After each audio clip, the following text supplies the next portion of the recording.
What are today's Water Expo? Hello, my name is Avinash Verma. We are into the ZLD evaporation plants and we are the manufacturer of MVR. We are the only manufacturer of MVR in India. High-speed turbo compressors for the zero carbon footprint and towards the Indian progress.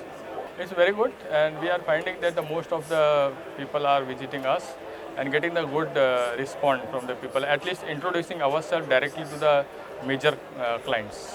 Right now, as we all know that zero liquid discharge is more important to save the environment and the carbon footprint, and we are moving toward that.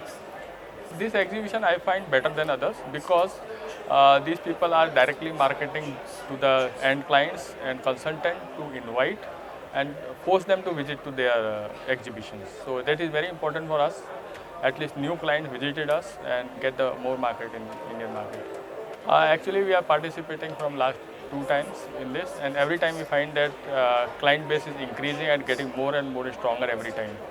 All type of visitors are visiting us, like consultant, direct clients. Those approach us and understand about our products. So I will say that it's a good platform for newcomers and those who want to establish themselves in the market and make the people understand about their product. That's why it's good platform, I will say that. Excellent, definitely, because we are getting good platform, good market. Thank you. Delhi Water Expo, 13th, 14th and 15th July 2023 at Pragati Maidan, New Delhi.